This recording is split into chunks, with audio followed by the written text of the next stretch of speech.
Saturne Nîmes. Plus radin, plus malin. Vous présente Miroir des Sports.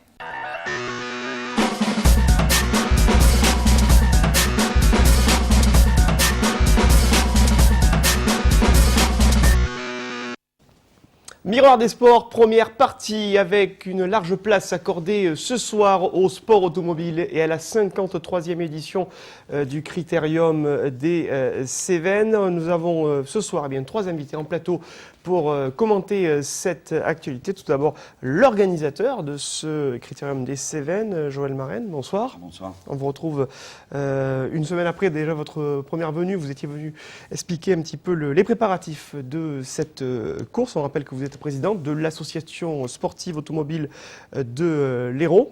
Et puis à vos côtés, on retrouve deux pilotes qui ont participé à ce Critérium. Il s'agit de Pierre Mazoyer, bonsoir. Bonsoir. Et de Clément Dube. Bonsoir. Messieurs, bonsoir. Merci d'être avec nous.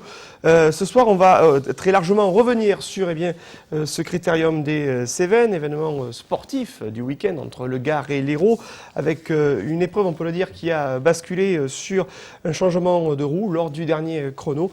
Cédric Robert qui menait la course depuis le début. Le pilote de la 307 du team GPC a été victime d'une crevaison sur le col de l'Espinasse. Première question, Joël Marenne, est-ce que finalement le Critérium s'est joué, on va dire, sur un aléa de course? Ça n'a pas été ni le premier, ni le dernier. Il y a toujours de nombreux rebondissements dans ce genre d'épreuve. Oui, tout à fait. C'est vrai que ce Critérium des Cévennes a été jusqu'au bout particulièrement suivi. Et bon, il a fallu attendre ce qui est arrivé à Cédric pour faire basculer le rallye, parce qu'en fait, on attendait tous de voir ce qui allait se passer, et surtout quand on sait que dans le premier passage, 7 dixièmes séparés après 42 km, Cédric Robert et Brian Bouffier. Donc ça laissait présager une très belle deuxième passage dans cette épreuve.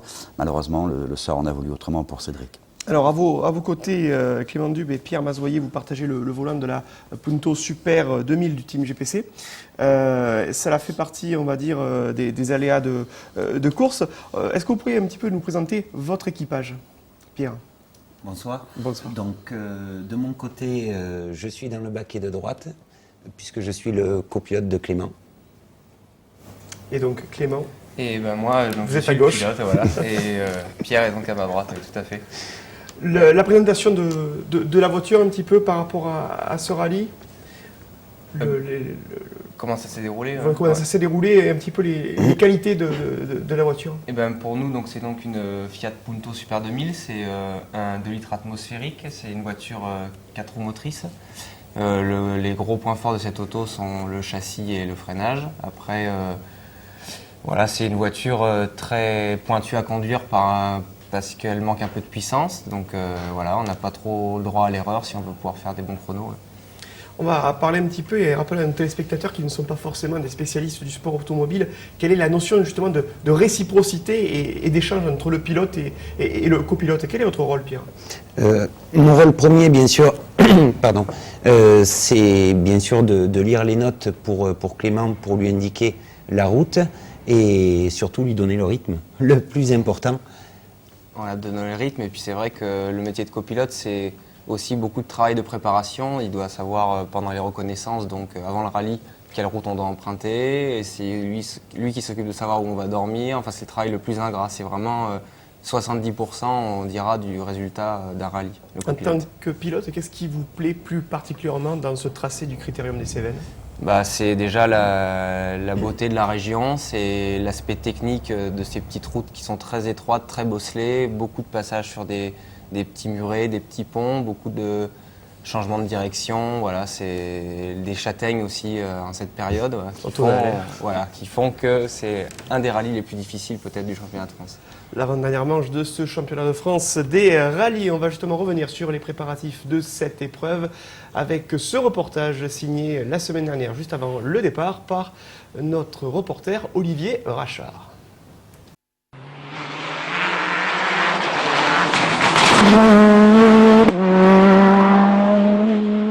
Près de Murles, ce matin, les concurrents du rallye effectuaient les tout derniers essais. Cédric Robert et son coéquipier Duval sur 307 WRC ont redoublé d'efforts lors de ces réglages de dernière minute. Car les Cévennes, c'est une course avec des courbes et des chaussées bien différentes des autres rallyes du championnat de France. On essaye des barres, différents clics d'amortisseurs. Voilà, on a des routes relativement bosselées ici, donc il faut une voiture qui débat beaucoup et on verra. 200 mètres. À vue, frein, gauche pour 20 mètres. Vainqueur du rallye de Rouergue, Cédric Robert n'a que 2 petits points d'avance sur son poursuivant, Brian Bouffier. Cette épreuve est l'avant-dernière du championnat. C'est donc certainement là que les dés seront jetés. Bouffier n'a pas la puissance d'une 307 WRC, mais avec sa Peugeot S2000, tout est possible sur ces routes. Dans les Cévennes, ça tourne beaucoup. Je ne sais pas quel est le pourcentage de descente, mais a priori, ça descend plutôt pas mal. Donc, on peut dire que mon manque de puissance me gênera un petit peu moins. Et puis, on peut voir que cette année, il y a une longue spéciale de 42 km, très difficile à parcourir 2 fois. Les Cévennes, c'est un mythe. Je me rappelle, dans le passé, il y a une vingtaine d'années en arrière, venir voir le rallye des Cévennes, coucher au bord des spéciales dans la voiture avec mon oncle. C'est beaucoup de souvenirs. Cédric Robert n'a jamais remporté les Cévennes, ni d'ailleurs un titre de champion de France. Ce week-end, il a l'occasion de réaliser un rêve et de prendre une belle option sur le deuxième. Et voilà les préparatifs de ce critérium. Clément Dube et Pierre Mazoyer, quelle est votre appréciation générale sur le niveau de ce rallye lorsqu'on voit le classement final, la lutte qui a été celle qui a opposé Cédric Robert et Brian Bouffier? Est-ce qu'il a été fidèle selon vous aux attentes à la fois des autres pilotes et des spectateurs? Ouais, complètement fidèle, oui. C'est vrai que cette année, un petit peu moins de monde au plateau par rapport aux autres, sur le plateau, par contre du Critérium des Cévennes par rapport aux autres années. Mais voilà, on a pu voir que le dénouement de ce rallye s'est joué dans la dernière spéciale. Donc forcément, on peut dire oui, que le rallye a été toujours aussi difficile et toujours aussi mythique, comme l'a dit Cédric. On a vu dans ce reportage le rôle, Pierre Mazoyer, du copilote avec ses instructions données au fur et à mesure à votre voisin de baquet. Est-ce que parfois c'est difficile de se faire entendre pour quelqu'un qui ne connaît pas justement le rallye automobile, ou est-ce que finalement le bruit du moteur n'influe pas? Le bruit du moteur ne pose pas problème. La seule chose, c'est d'arriver à être sur le bon tempo, le bon rythme, et de suivre la route par rapport au changement, bien sûr, de rythme entre le serré, le rapide, ce qu'il y a, bien sûr, aux Cévennes.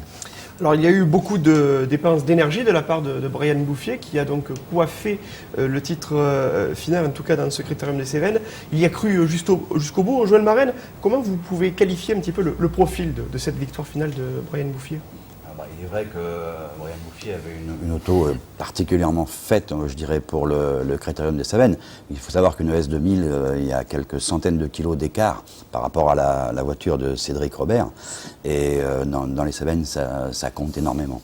Alors Cédric Robert, on le rappelle, qui menait la course depuis le début du rallye, avec cet incident qui a marqué l'épreuve. Brian Bouffier qui a perdu 40 secondes et qui a vu ensuite le dépôt d'une réclamation déposée donc par le team PH Sport. Bouffier qui est resté bloqué derrière la Porsche de Romain Dumas en panne d'embrayage et qui a été débloqué par les spectateurs vendredi matin. Ça fait vraiment partie des aléas de la course, Joël Marenne? Complètement, c'est typiquement ce qu'on appelle en termes de sport automobile un fait de course. C'est-à-dire ce qui est arrivé à Brian aurait très bien pu arriver à Clément ou à tout autre pilote.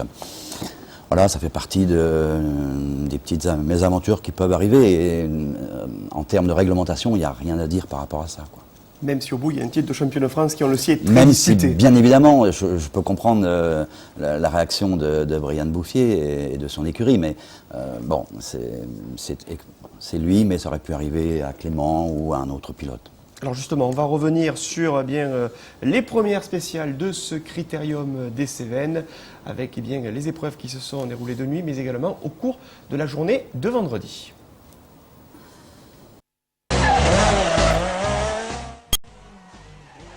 Après la spéciale de nuit de la veille pour classer les pilotes, le premier jour des Cévennes a tenu toutes ses promesses. Au programme, 3 spéciales bien connues des amateurs du critérium. 2 passages, un le matin et un l'après-midi. Le matin, ce sont les 307 WRC qui se distinguent. Jean-François Mourgue, le Gangeois, remporte la première spéciale de 21 km. Il devance de 3 secondes le leader du championnat de France, Cédric Robert. Je me suis peut-être pas assez réveillé de bonne heure. Non, ça a été bon un petit peu. J'en ai pris un petit peu dans la première ce matin, il a fallu que je me réveille dans la 2 et puis voilà, on n'a pas la pleine puissance avec la voiture, mais bon, ça va être résolu à l'assistance, donc tout va bien. Dans la première, ça a été, on a bien roulé, on fait le meilleur temps. Après, dans la 2, c'était un petit peu plus compliqué parce que le départ est très étroit, il n'y a pas beaucoup de grippe. On partait un peu froid, j'ai pas trop osé attaquer. Et c'est vrai que sur la première partie de la montée, on prend 5 secondes. Bon, c'est pas énorme. Mais la surprise du jour, c'est la bonne tenue de Brian Bouffier, pourtant moins puissant que les WRC avec sa Peugeot S2000. Hélas pour lui, il perd presque 40 secondes bloqué par Romain Dumas dans la spéciale entre le Vigan et Pommier. On ne pouvait pas le passer, donc il a fallu attendre que les spectateurs viennent et dans l'opération on perd 40 secondes. Donc c'est sur la caméra embarquée, donc j'espère que l'organisateur va être clément avec nous et qui va recalculer tout ça pour qu'on puisse se battre pour la victoire. Car finalement, les commissaires de course ne donneront pas raison à Bouffier, mais ça ne l'empêchera pas de réaliser les 3 temps scratch de l'après-midi. Au programme du lendemain, 2 boucles de 2 spéciales, dont une de 42 km. C'est d'ailleurs dans celle-là que tout va se jouer. Le matin d'abord, Jean-François Mourgue casse une suspension. Le vainqueur de l'an dernier doit stopper définitivement son rallye. Avec 25 secondes d'avance, l'après-midi, Cédric Robert est en passe de remporter son premier critérium des Cévennes. Un rêve qui ne va pas se concrétiser, le Stéphanois est victime d'une crevaison. Le pire, c'est qu'on n'a même pas tapé de corde. J'aurais tapé une corde, putain, mais là, c'est pas le cas.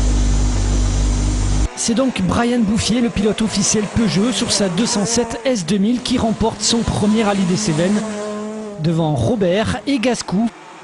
Cédric Robert et Brian Bouffier sont premier ex-aequo du championnat de France. Le titre se jouera donc lors de la dernière manche, le rallye du Var.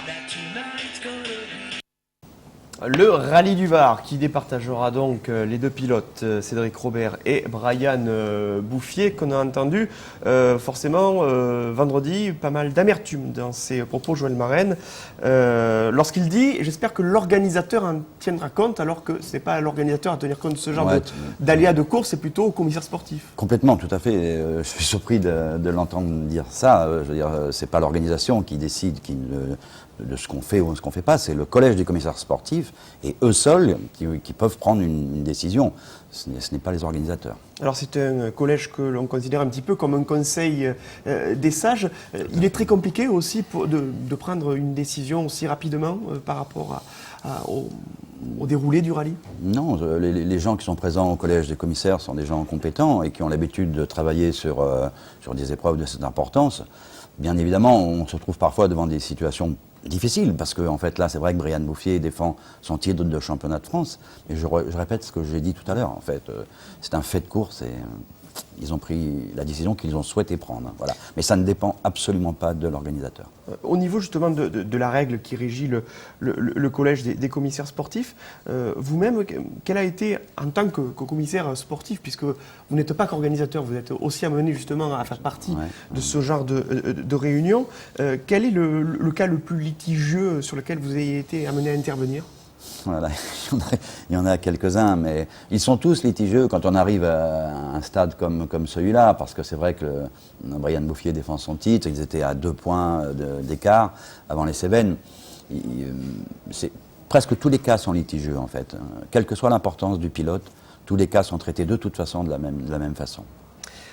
Bouffier et Robert, on l'a dit, donc à égalité de points, 97 pour la course au titre. Quel regard général vous portez sur cette fin de championnat? Pour les spectateurs, c'est plutôt passionnant.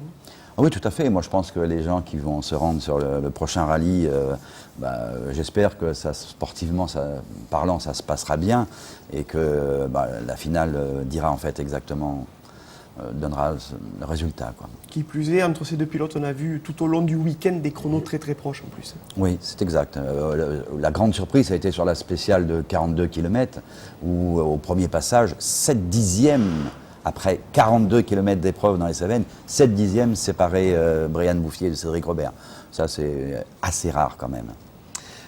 Clément Dube et Pierre Mazoyer, quels sont vos pronostics respectifs peut-être pour la fin du championnat concernant cette lutte pour le titre de champion de France? Clément? Nous, c'est vrai que partageant La même écurie que Cédric Robert, forcément on vous dira que Cédric va gagner. J'imagine que Pierre partage la même chose.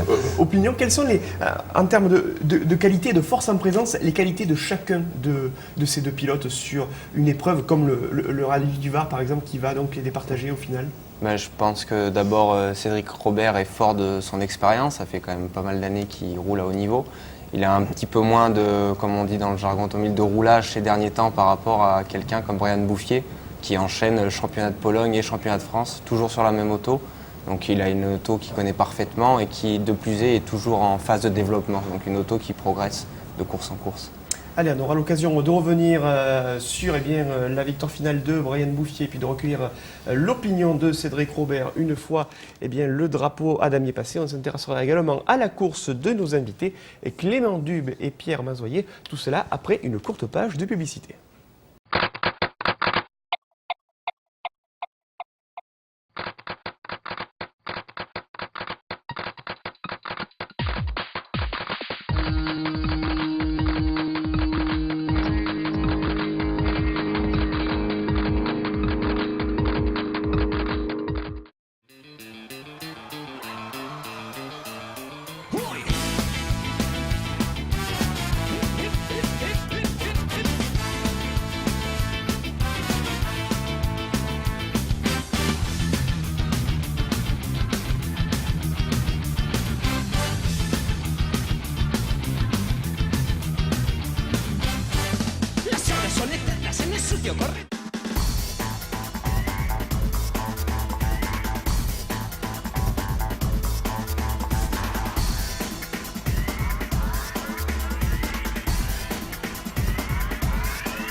La deuxième partie de Miroir des Sports dédiée à la 53e édition du Critérium des Cévennes avec ce soir en plateau l'organisateur de cette course, Joël Marraine, aux côtés de deux pilotes, Clément Dube et Pierre Mazoyer, avec lesquels on va revenir un petit peu sur le profil de cette course. Un mot tout d'abord, Joël Marraine, sur les performances d'autres pilotes. La malchance plutôt pour le vainqueur de l'édition 2009, Jean-François. Tout à fait, Jean-François. Jean-François a malheureusement sûrement un petit moment d'inattention qui lui a privé de terminer, d'avoir une belle bagarre. Parce que je pense que tout le monde aurait été heureux de le voir dans cette spéciale de 42 km, de voir les écarts par rapport à ses deux petits camarades de jeu. Et d'autres pilotes auxquels je pense, qui eux aussi, parce qu'on est parti à 153 voitures, il en reste 83 à l'arrivée. Donc il y a sûrement plein de pilotes qui sont déçus ce soir. Oui, élimination pour Jean-François Mourgue dans le col de l'Asclier, avec suspension cassée et une roue arrachée. Un mot également sur la performance de Stéphane Sarrazin sur Citroën DS3. Bon, j'ai suivi la course de Stéphane. C'est sûr que l'auto est une très belle auto, mais qui est en voie de développement. Et aujourd'hui, le travail qu'il a fait sur les Cévennes servira fort probablement dans le futur pour Citroën. Allez, on va revenir sur les réactions de deux des protagonistes de cette édition numéro 53 du Critérium des Cévennes. Il s'agit bien évidemment du vainqueur Brian Bouffier et de Cédric Robert à l'issue de la course. Déception pour l'un, légitime, et la joie de Brian Bouffier qui voit le suspense relancer à quelques jours du rallye du Var. On les écoute. Cédric, j'imagine que vous êtes très très déçu. Oui, c'est clair que quand on mène une manche mythique telle que le Critérium des Cévennes de la première spéciale à l'avant-dernière, quand ça se passe mal, c'est vrai que c'est embêtant. D'autant plus que je n'ai pas fait d'erreur et c'est là vraiment où c'est très injuste. Quand on regarde la jante, que ce soit intérieure ou extérieure, elle n'est pas du tout marquée. On a juste un impact en plein milieu de la bande de roulement. Donc je pense que ça doit être une ferraille ou quelque chose comme ça. Donc je suis d'autant plus déçu que toute l'équipe avait fait du super boulot tout le week-end et que nous dans la voiture ça s'était super bien passé. Bon, maintenant c'est les dures lois du sport automobile, c'est comme ça. Malgré tout, elle marchait pas très très bien votre 307 en ce début de rallye. On a eu un petit problème de capteur turbo, d'information capteur turbo et Et oui, on n'avait pas la pleine puissance, mais on le savait, quoi. Il fallait faire avec. Et on s'en sortait plutôt bien, on avait 26 secondes d'avance, donc autant dire que avec 42 km, il nous restait, la victoire nous tendait les bras. Mais comme quoi, en sport automobile, tant qu'on n'a pas franchi le podium, eh ben, on n'est pas sûr d'être champion. Enfin, on n'est pas sûr d'être vainqueur, donc voilà. Jusqu'au bout, j'y ai cru. J'ai vraiment attaqué jusqu'au bout de la course. J'ai vraiment donné tout mon maximum parce que, en fait, tu sais, tant qu'une course n'est pas finie, tout peut arriver. La preuve. Donc vraiment, je continuais vraiment de pousser très fort. On alignait les temps scratch, donc c'est plutôt très positif. La 207 en performance pure était fabuleuse. Et là, dans la toute dernière spéciale, j'ai pu profiter de la crevaison de Cédric Robert. Donc on peut dire que dans ce sens, il me facilite un peu la tâche. Mais j'avais un handicap dès le début de la course parce que je suis resté bloqué. Oui, cet incident de course, quand même, vous deviez l'avoir mauvaise au départ de cette deuxième journée, quand même. Mauvaise, non, mais c'est vrai que dès la spéciale numéro 2, on traînait un peu les casseroles, une quarantaine de secondes perdues derrière Romain Dumas, donc c'était un peu délicat parce qu'on ne savait pas si l'organisation allait nous enlever ces 40 secondes, donc il fallait continuer de pousser, mais dans un sens, l'écart était si conséquent qu'à la régulière, c'était pas possible, mais bon, finalement, le sort en a décidé autrement, on a pu quelque part récupérer notre dû parce qu'on a fait 7 temps scratch sur 11 spéciales possibles, 2 temps était vraiment très près du scratch, donc en performance pure on était vraiment très bien et je pense qu'on méritait de gagner. Qu'est-ce que vous pensez de cette décision justement de ne pas vous recréditer de ces 40 secondes ? Bon, je peux pas trop m'étendre là-dessus, c'est pas de mon ressort. Je pense que quand même on aurait pu discuter un petit peu plus et il aurait été préférable de négocier un petit peu ce temps. Ça a été décidé autrement, mais bon, je gagne, je vais pas trop me plaindre et c'est l'essentiel. Brian Bouffier, vainqueur de ce critérium des Cévennes. On a reparlé de cette panne de Romain Dumas qui a bloqué la route pendant quelques instants, 40 secondes perdues et réclamées par Brian Bouffier. C'est un fait de course et on le voit, messieurs, Clément, sur les images. Le rôle que jouent aussi les spectateurs dans ce genre d'épreuve, on sent à la fois le public présent pour encourager les pilotes, mais également pour les aider lorsque ce genre d'incident survient. C'est vrai que ça arrive souvent que des spectateurs sortent des voitures de fossé ou nous aident à nous garer, comme l'exemple avec Romain Dumas, quand on est au milieu de la route ou pour toute autre chose, ouais, tout à fait. Pierre, lorsqu'on voit les vitesses qui sont celles de votre équipage dans le cadre d'un rallye, on imagine aussi qu'on voit les spectateurs de très très près. Est-ce que parfois on a peur aussi du placement des spectateurs sur le parcours ? Il y a, sur les rallyes, bien sûr, sur les routes, il y a du monde de partout, surtout au Critérium des Cévennes. Les gens parfois peuvent prendre des risques inconsidérés. Et ça nous pose pas trop de problèmes, mais c'est Clément qui tient le volant. On n'a pas forcément le temps quand on roule de regarder où sont placés les gens, mais c'est vrai que des fois, par exemple, quand on voit des spectateurs dans les zones de freinage où on arrive très vite, on se dit que si on se rate, ça peut être un peu dangereux pour eux. Tout à fait. La présence des spectateurs est un élément qu'il faut prendre en compte. Joël Marraine, on a souvent l'habitude de parler de la présence sur le parcours, notamment sur une épreuve aussi célèbre aussi pour le grand public, par exemple en cyclisme pour le Tour de France. Est-ce qu'en rallye, la gestion des spectateurs est différente ? Oui, elle est évidemment extrêmement rigoureuse par rapport à un Tour de France cyclisme, bien qu'on, malheureusement, on a vu que certains Tours de France ne sont pas très bien terminés pour les spectateurs. Mais dans le sport automobile, c'est bien évident que c'est notre priorité et on essaie de trouver avec les autorités qui nous autorisent à faire cette épreuve les meilleurs emplacements pour le public. Les commissaires sont là pour conseiller au public les endroits. On installe des systèmes avec de la rubalise rouge interdite, de la rubalise verte autorisée. Après, on a du mal à être derrière chaque spectateur, on ne peut pas. Et bon, malheureusement, mais dans l'ensemble, on peut dire que ça se passe plutôt bien. Oui, c'est assez rare quand même. Oui, c'est tout à fait. Quels sont les objectifs que vous vous étiez fixés, Pierre et Clément, avant ce rallye ? L'objectif, c'était d'essayer de rester sur le podium du trophée BF Goodrich. Donc l'objectif n'est pas rempli puisqu'on est repassé 4e. Donc voilà, c'est vrai que nous aussi, on fait partie des déçus de ce rallye. Beaucoup d'espoir placé pour ce Critérium des Cévennes.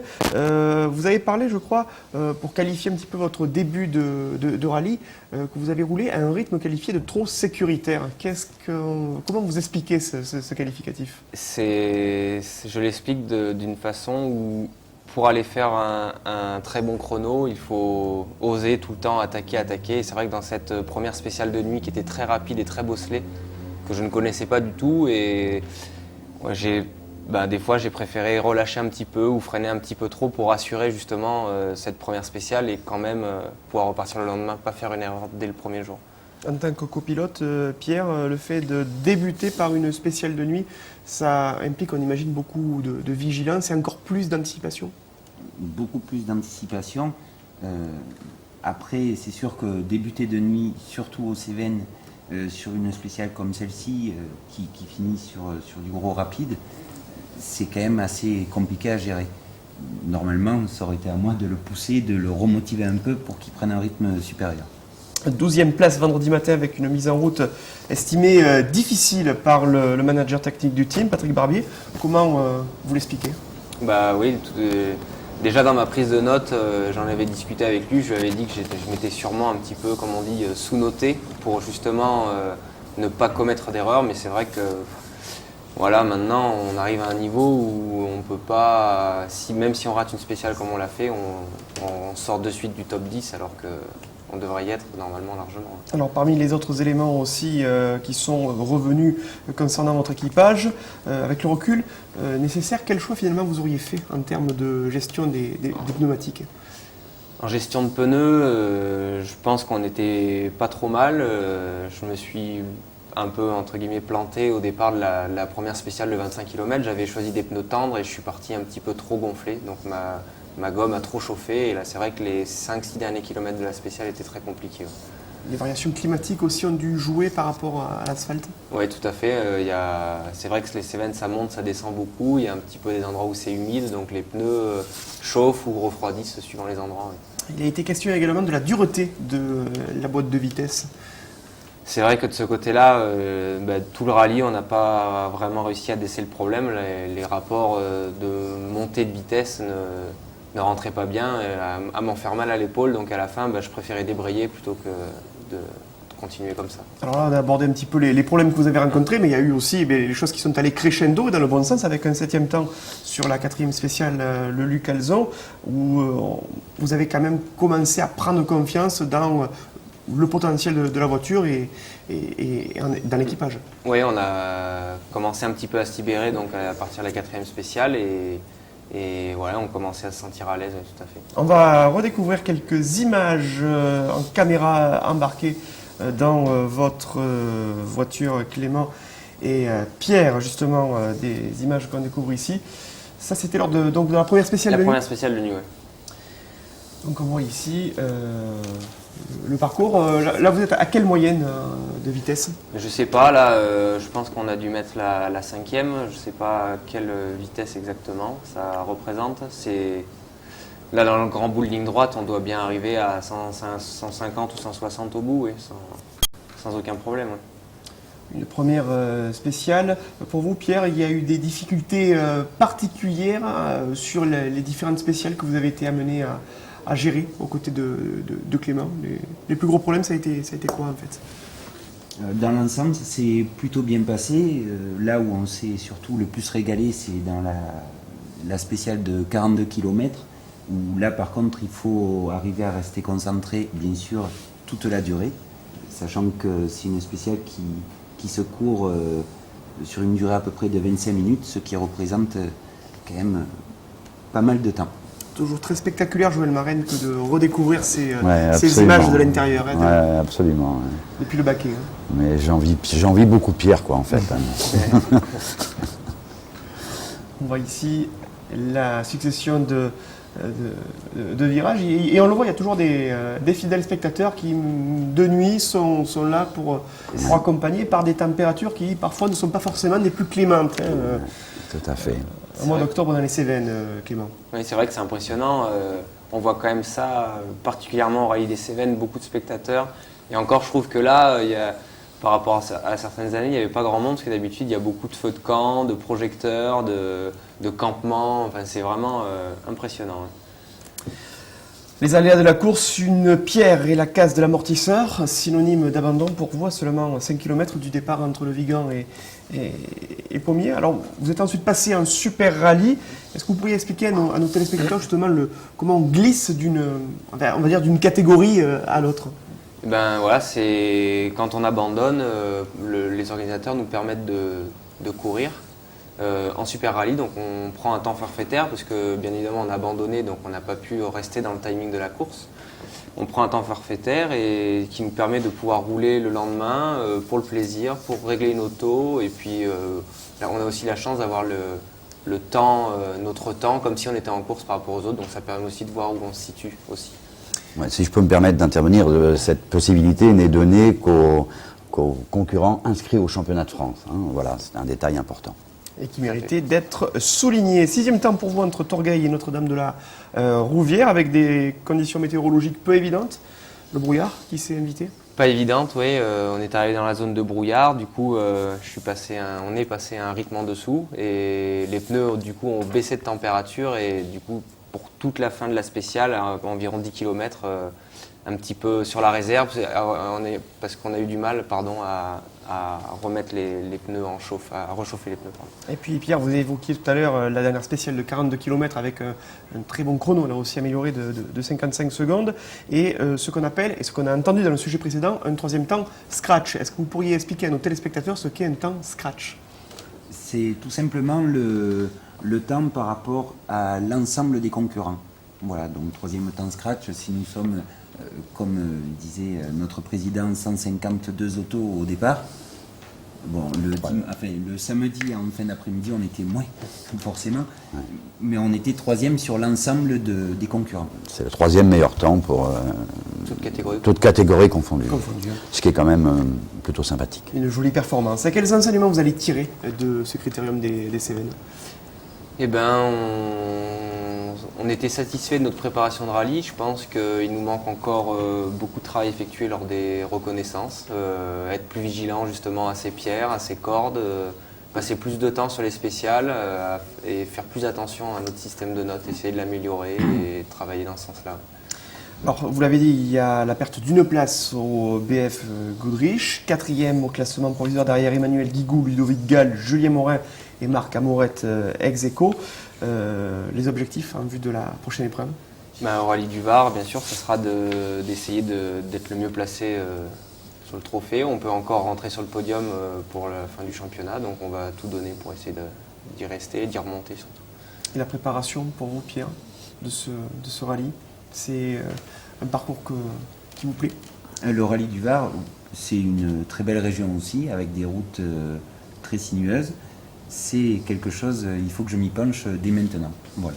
Écoutez, on vous souhaite en tout cas une excellente préparation de cette dernière épreuve du championnat de France des rallyes. Un mot, Joël Marraine, sur les prochaines activités de l'association que vous présidez? Bien maintenant, ce sera la course de côte Hérépian, col des 13 vents. Alors c'est un autre domaine, est situé donc sur la commune entre le Hérépian et le col des 13 vents, et ça sera au mois de mai prochain. Au printemps 2011. Merci messieurs d'avoir éclairci, donné quelques éclaircissements à nos téléspectateurs sur ce 53e Critérium des Cévennes, grand classique du rallye automobile dans notre région. On aura plaisir à vous réinviter sur ce plateau. Et après une dernière pause, on va se retrouver pour parler de boxe taille, de handball et de football.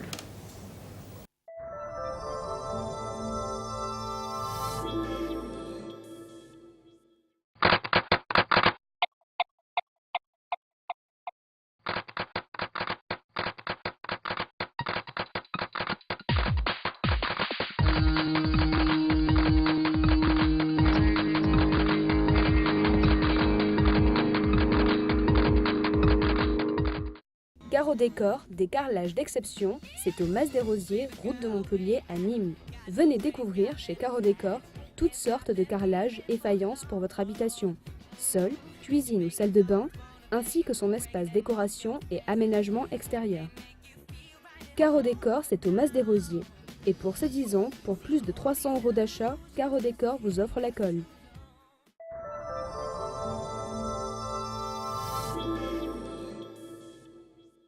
La dernière partie de Miroir des Sports avec de la boxe thaï, je vous le disais tout à l'heure également, on reviendra sur les résultats de rugby avec le match nul du RCNG, mais également du football avec la préparation du match du Nîmes Olympique qui joue dans moins d'une heure, dans une heure, c'est un petit peu plus d'une heure, à 20h30 sur la pelouse de Jules Deschazeaux au Havre. Et enfin, la belle victoire des filles du HBCN à handball, 38-30 face à Cergy. Riche actualité sportive, en sport collectif, que nous débutons avec de la boxe thaï. La semaine dernière, vous le savez, nous évoquions dans cette émission Miroir des Sports un événement sportif organisé par le club Muay Thai Nîmois à la salle des Costières, un gala de boxe en partenariat avec le collectif Un Pont entre Nîmes et Meknès, avec l'objectif de collecter des fonds en faveur des orphelins de la fondation Rita Sneber. Événement parrainé par le célèbre boxeur thaï Ernesto Houst. Jeudi dernier, à la mi-journée, c'est au centre social de Val-de-Gour qu'Hassan Ramzi, représentant du Muay Thai Nîmois, a remis un chèque de 1 000 € au représentant du collectif Un Pont entre Nîmes et Meknès. Vendredi après-midi, Hassan Ramzi a également participé au chargement des camions. Vous le voyez sur ces images de Guillaume Vutrouillet avec des jouets, des vêtements ainsi que des couveuses. Un chargement qui doit arriver à Meknès au Maroc demain mardi. On rappelle que Meknès est une ville jumelle de Nîmes, ville marocaine. Donc belle opération que celle initiée par le Muay Thai Nîmois avec la remise de ce chèque de 1 000 €. On va enchaîner avec du rugby, le ballon ovale et la 6e journée du championnat de fédéral de poule 5 avec ce match nul, je le disais en ouverture pour le RCNG. Une semaine après une victoire convaincante à domicile face au leader Sérétan, les rugbymen nîmois se sont contentés d'un modeste match nul, 3-3 sur la pelouse du Thuir. On voit ici la nette victoire de Lombès Samatan 22-0 face à Sijan, Vendre qui s'impose devant Saint-Sulpice 21-11, victoire à l'extérieur de Céré 26-16 face à Saverdun. Agde fait le carton de cette journée 62-3 face à Gimont. Enfin, Mazamet s'impose 20-14 face à l'entente sportive catalane. 2 points supplémentaires pour le RCNG qui apparaît donc à la 6e place du classement de Fédéral 2 avec 15 points. Agde 23, 2 points d'avance sur Céré 21, Lombès à 17 points ainsi que Saint-Sulpice, Mazamet 5e avec 15 points. 15 points également pour l'entente sportive catalane et pour Nîmes. Vendre l'Espignan à 14 points, Thuir 11 points, ferme la marche, Saverdun avec 9 points, Gimont avec 7 points et un petit peu plus relégué, Sijan Port-la-Nouvelle, 12e et Lanterne Rouge avec 2 points. On va enchaîner avec du ballon rond. Après le ballon ovale, on va évoquer du football avec le match de la réserve du Nîmes Olympique. C'était samedi après-midi sur la pelouse de l'annexe des Costières. Rencontre pour le compte de la 7e journée de CFA 2 dans le groupe E. Les joueurs de Franck Enduro qui composent la réserve du Nîmes Olympique recevaient Calvi, actuellement aux avant-postes, et seule équipe de ce championnat à demeurer invaincue depuis le début de la saison. Dans le 11 de départ nîmois, 3 joueurs venus des U19 qui faisaient leur grand début avec la réserve, notamment du fait de la montée dans le groupe professionnel de plusieurs joueurs de CFA2 pour pallier des blessures et les suspensions. Seul joueur pro aligné avec les Nîmois qui jouait en blanc samedi après-midi, Vladimir Buach qui faisait son retour de blessure. Et Calvi, particulièrement bien regroupé en défense, a tenu bon face aux assauts du Nîmes Olympique. Une action franche de part et d'autre et un partage des points au final pour les deux formations. Je vous propose d'écouter justement l'avis et les réactions des deux coachs de cette rencontre. Didier Santini pour Calvi et Franck Enduro, l'entraîneur de la réserve du Nîmes Olympique, interrogé par Nicolas Penchino. On a joué contre une bonne équipe qui était en tête, qui était devant nous. C'était un match pour la première place. Avec nous, on a évolué avec une équipe très jeune. Et moi, je suis particulièrement satisfait de l'état d'esprit que j'ai vu. C'était un match fermé où les deux équipes ne se sont pas livrées parce qu'elles se craignaient. Mais il aurait pu basculer de notre côté. On a eu les deux opportunités pour le faire, également sur coup de pied arrêté. Mais moi, je suis très très satisfait de ce que j'ai vu des garçons. Il ne faut pas oublier qu'il y avait 3 garçons qui disputaient leur première rencontre à ce niveau-là.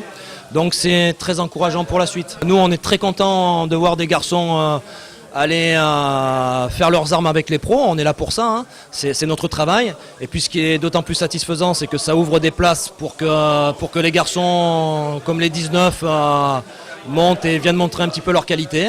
Donc pour nous, c'est très très positif. Alors la prochaine rencontre, elle se déroulera dans 15 jours et on ira jouer à la Trinité, à Nice, contre encore une belle équipe. Écoutez, on prend la première place que les équipes n'ont pas encore joué, donc il y a beaucoup de matchs et des matchs annulés. Content, oui et non. Content au niveau défensif, bon match. Je pense que Nîmes a eu une belle occasion à la première minute de jeu. Après, il n'y a plus beaucoup d'occasions de but. C'était une belle équipe de jeunes en face qui a bien joué le jeu. Donc je pense que c'était un match très régulier, un beau match de football. Mais bon, après, énormément déçu au niveau offensif, parce qu'au niveau offensif, en ce moment, on manque de pénétration, on manque de rigueur, on manque d'envie, on manque de beaucoup de choses. Ils font un bon travail, les attaquants, au niveau replacement défensif, mais au niveau dernière passe ou devant le but, on est un petit peu à la rue en ce moment.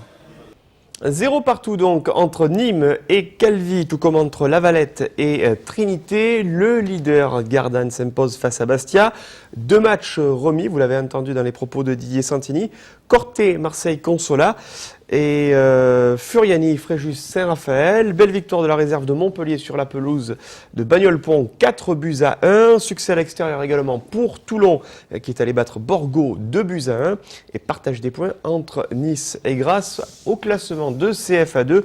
Gardanne est leader avec 1 point d'avance sur Calvi et 2 longueurs sur Nîmes et Bagnoles-Pont. Ferme la marche, Corté et Nice avec 11 points. Borgo demeure la lanterne rouge de ce classement avec 9 points. Puisqu'on parle du football et du Nîmes Olympique, sachez que demain, Jérémy Posteraro et Olivier Davidas seront présents sur le plateau de Croco Hebdo à partir de 20h45. Pierre-Paul Castelli, Patrick Champ et Olivier Martinez qui reviendront très largement sur la défaite du Nîmes Olympique la semaine dernière face à Évian-Tonon-Gaillard et qui reviendront bien évidemment sur le match qui va se jouer à 20h30, dernier match de cette journée de Ligue 2 entre, vous le savez, le Nîmes Olympique et le Havre Athletic Club. Match très important pour lequel on va vous redonner la composition du groupe. Jean-Michel Cavalli qui a amené 17 joueurs avec lui, Butel et Al-Shaibani en tant que gardien de but. Bokonian, Stosic, Poulain, Mostefa, Zarabi et Ben Yachou comme défenseurs. Au milieu, Améou, Agui, Keita, Sen et Davidas. C'est la première fois que Manuel Sen intègre le groupe professionnel. On rappelle que c'est le fils de l'entraîneur adjoint du Nîmes Olympique, Armand Sen. Et puis en attaque, Mukanjo, Nchangama, Gigliotti et Bénézé. On attend la composition, le 11 de départ nîmois qui va donc jouer contre le Havre dans le cadre de cette 12e journée de Ligue 2. À 20h, vous le savez, Évian-Tonon-Gaillard reçoit Sedan avec une place de leader en ligne de mire pour l'équipe qui remportera cette partie. Et on le rappelle, à 20h30, ce match entre Le Havre et le Nîmes Olympique. Le Havre, un club qui est seulement à 3 points du podium. Le groupe nîmois, je vous l'ai dit, c'est 17 joueurs. Et surtout, un coup d'œil sur les résultats de la première partie de cette 12e journée qui s'est jouée donc vendredi. Aucune victoire à l'extérieur vendredi. 4 victoires à domicile et 4 matchs nuls. Ajaccio qui s'impose 2-0 face à Tours. Partage des points entre 3 et Clermont partout. Nette victoire du Stade de Reims, 4-1 face à Grenoble, la Lanterne Rouge. Partage des points encore entre Nantes et Châteauroux, un but partout également entre Metz et Angers. Victoire du Mans 1-0 face à Istres. Laval, le prochain adversaire des Nîmois, s'impose à domicile 2-0 face à Dijon. Enfin, Boulogne reste intraitable en termes de défense, 0 partout sur la pelouse de Vannes, ce qui nous donne au niveau du classement. On va découvrir ça. La première place pour Le Mans et Tours à 22 points, mais vous le voyez, 3 et Sedan sont à 21 et 19 points. 19 points pour Évian. Donc si Sedan ou Évian l'emportent ce soir du fait d'un meilleur goal average, ils s'empareront de la première place du classement de Ligue 2. Châteauroux 6e avec 19 points, 18 pour Le Havre, Nantes et Ajaccio à 17 points, 10e place pour Boulogne-sur-Mer avec 16 points. Beau tir groupé de 5 équipes à 14 points avec Dijon, Laval, Clermont Foot, Angers et Vannes. Nîmes avec 11 points est 16e à égalité avec Metz et Reims, seulement 2 points d'avance, 2 petits points d'avance face aux relégables Istres et Grenoble. Grenoble qui ne gagne pas, et ce soir ce match est très important à Jules Deschazaux, les Crocodiles qui devront notamment se passer de Johan Cavalli, vous l'avez entendu dans le groupe que je vous ai donné tout à l'heure, qui est blessé, ainsi que de Jonathan Hité qui est toujours en phase de récupération et qui devrait revenir dans le groupe vendredi prochain aux Costières pour la réception de Laval. Retour en revanche dans l'effectif pour Steve Agui et maintien de la confiance accordée à ses joueurs de CFA2, notamment Nchangama, buteur face à Evian, et Ben Yachou, passeur décisif lors de cette dernière journée. Justement, on va jeter un coup d'œil sur la prochaine journée de Ligue 2, la réception par le Nîmes Olympique au Costières vendredi prochain de Laval. On découvre cette journée. Match très important pour Istres également, avec la réception de Evian Thonon-Gaillard. Grenoble en grand danger, Lanterne Rouge qui accueille Ajaccio, Dijon, Nantes, Clermont, Metz, Boulogne-sur-Mer qui accueille Reims, Angers 3, Sedan-Vannes et Le Havre, Le Mans. Voilà pour la prochaine journée de Ligue 2. On va ajouter un coup d'œil rapide aux résultats de Ligue 1 avec la belle performance des Arlésiens, l'AC Arles-Avignon, hier après-midi qui a récolté le point du match nul, 1 but partout. But de Djadjedje à la 36e minute et égalisation dans la confusion signé Jimmy Briand à la 47e en début de seconde période. C'est le premier but et le premier point inscrit par Arles-Avignon à domicile. Je vous laisse découvrir les autres résultats avec la surprise de Brest sur la pelouse de Bordeaux, à Chabannes-Delmas, victoire de Nancy dans le duel des pelouses synthétiques. Première victoire de Nancy à domicile, 1-0. Lens qui s'impose face à Nice, victoire précieuse pour les Saints et Or. Partage des points entre Saint-Étienne et Caen. Valenciennes s'impose à Monaco. Petit début de crise du côté du stade Louis II en principauté. Victoire précieuse de Montpellier sur la pelouse du leader Rennais, 1-0. Nette victoire de Toulouse face à Sochaux, 3-1. Auxerre surprend Paris au Parc des Princes, 3-2. Partage des points jeudi entre Arles-Avignon et Lyon. Et puis Marseille qui s'impose nettement hier soir face à Lille, 3-1, avec un doublé notamment de Loïc Rémy et un superbe but de Lucho González. Ce qui nous donne au niveau du classement, vous le voyez, Rennes qui garde toujours bien le fauteuil de leader, mais attention à la prochaine journée, puisque l'Olympique de Marseille accueillera le Stade Rennais en cas de victoire. Les hommes de Didier Deschamps pourraient s'emparer de la tête de la Ligue 1. Déplacement pour Arles à Lorient, un mal classé qui compte seulement 2 points d'avance sur la 18e place, actuellement occupée par l'AS Monaco. Au niveau des autres résultats, on va donner un mot de handball avec la défaite hier soir à Chambéry de l'USAM, du club donc de Laurent Puységur, avec une défaite 32-26, une défaite qui fait suite à notre défaite subie au match aller 35-31. Les Nîmois qui sont donc éliminés de la compétition. Dans les autres rencontres, qualification du Paris Handball de Montpellier et de Dunkerque, avec pour l'USAM la place au championnat. On va rappeler bien le classement de D1 masculine. Prochain match le 3 novembre pour les hommes de Laurent Puységur, avec un déplacement très important chez une équipe elle aussi en difficulté, Dijon, qui ne compte que 2 points d'avance sur Nîmes. On va voir le classement. Voilà, 2 points d'avance, on l'a dit, pour Dijon par rapport à Nîmes. Ce sera le mercredi 3 novembre à 20h, Dijon-USAM. Et puis du côté des filles, il y avait un match samedi soir au Parnasse, une belle prestation dans le cadre de la 7e journée de D1 féminine. Victoire 38-30 face à Cergy, des Nîmoises qui ont fait le jeu et mené au score tout au long de la partie, avec toutes les joueuses de champ qui ont au moins marqué un but.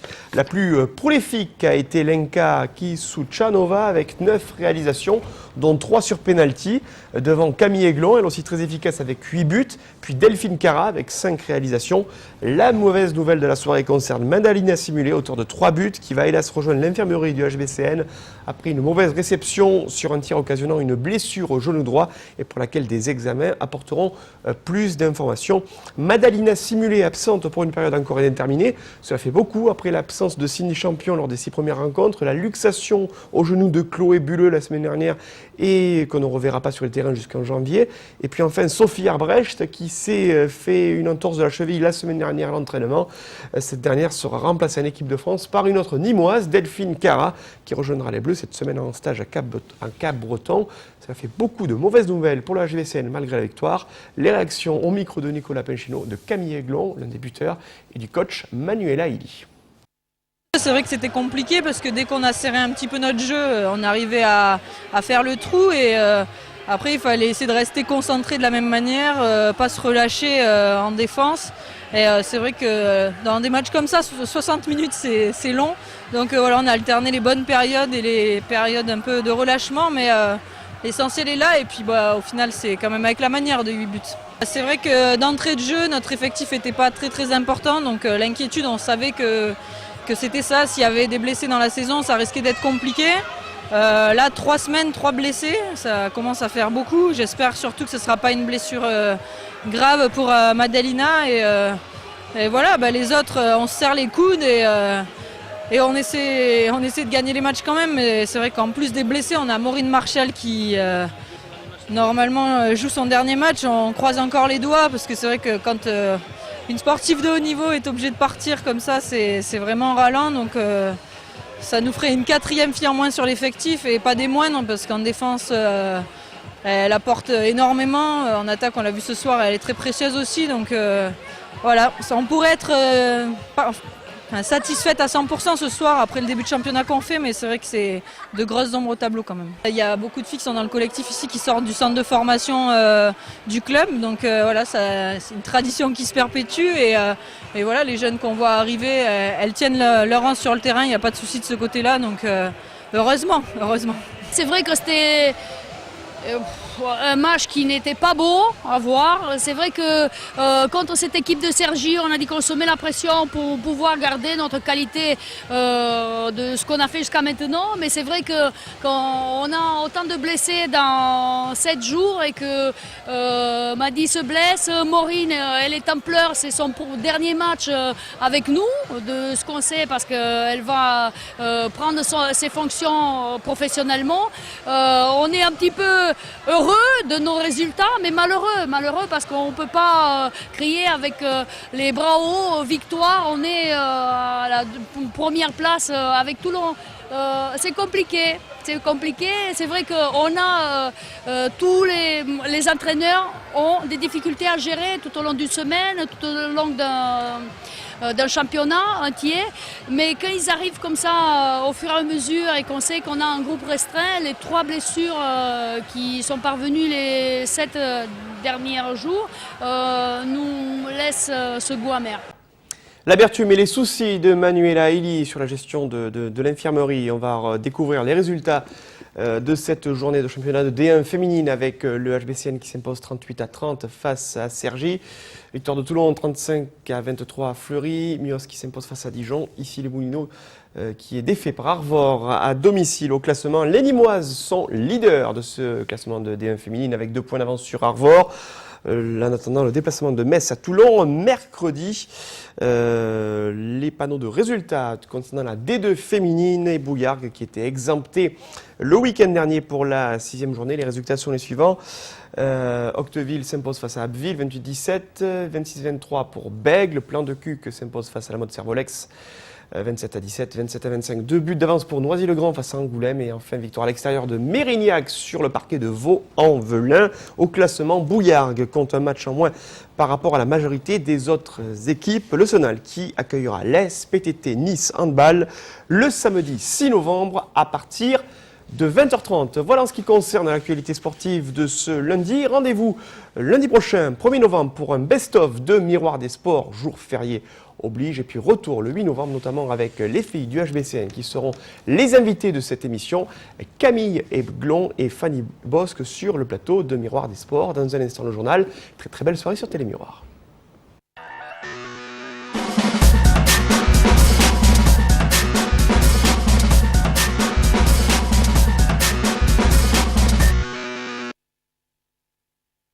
Saturne Nîmes, plus radin, plus malin. Vous a présenté Miroir des Sports.